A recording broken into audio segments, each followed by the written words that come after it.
Timeless concepts from Physics Helpline. In this video tutorial, we will discuss a multiple choice question on the output power of a heater coil. The question is as follows. Read the question carefully.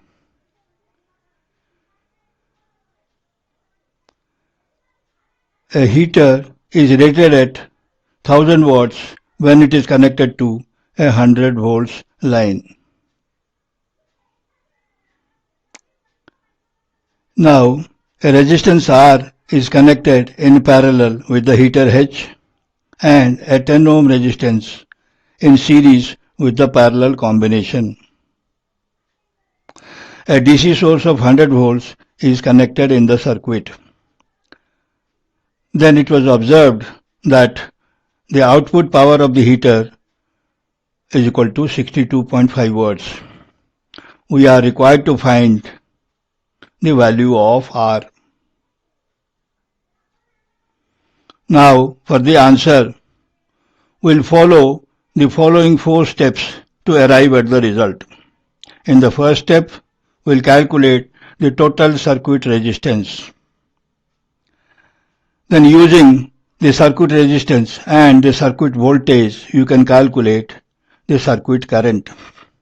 Once we know the circuit current, the current flowing from A to B, then we can calculate the voltage drop across B and C. Then once we know that, we can determine the output power of the heater. Now, the resistance of the heater is equal to voltage V square by P, where V happens to be the voltage rating of the heater and P happens to be the power rating of the heater. So V is equal to 100, therefore we put 100 square divided by P is equal to 1000, which on simplification gives RH is equal to 10 ohms. Now, a resistance R is in parallel with the heater. That means we have got R and 10 ohms in parallel. Therefore, the equivalent resistance between B and C is given by RBC is equal to 10 into R divided by 10 plus R. Therefore, the total circuit resistance between A and C is equal to 10 into R divided by 10 plus R, which happens to be the resistance between B and C, plus 10, which happens to be the resistance between A and B, which gives RAC is equal to 20R plus 100 divided by 10 plus R.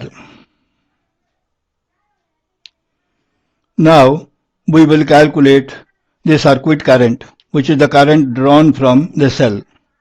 Therefore, the cell voltage is 100 divided by the total circuit resistance is 20R plus 100 divided by 10 plus R, which on simplification gives I is equal to 10R plus 100 divided by 2R plus 10. Therefore, voltage across the points B and C is given by VBC is equal to circuit current multiplied by the resistance between B and C, which on simplification gives VBC is equal to 50R divided by R plus 5. Therefore, power output of the heater P is equal to V square by RH, and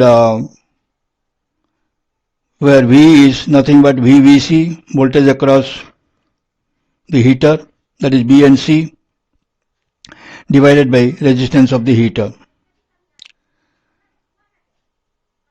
Resistance of the heater is 10 ohms, therefore we put 1 by 10, and V square, for V square we write 50R divided by R plus 5 whole square. But it is given in the question that power output of the heater is 62.5 watts. So we will equate this with 62.5. For this 1 by 10 we keep here, and expanding the square. 50r whole square is 2500 r square divided by r plus 5 whole square is equal to r square plus 10r plus 25, which is equal to 125 by 2, which on simplification gives 250 r square divided by r square plus 10r plus 25 is equal to 125 by 2. Cross multiplying and simplifying, we get 3r square minus 10r minus 25 is equal to 0. So we write minus 10r is equal to minus 15r plus 5r. We do this for the purpose of factorization, which gives 3r plus 5 into r minus 5 is equal to 0. When 3r plus 5 is equal to 0, we get r is equal to minus 5 by 3 ohms, which is not possible because resistance cannot be negative. And when r minus 5 is equal to 0, we get r is equal to 5 ohms, which is the answer to the question. Therefore, the correct option is C. This completes the answer to the question. Thanks for watching. If the video is helpful, then please like, share and subscribe.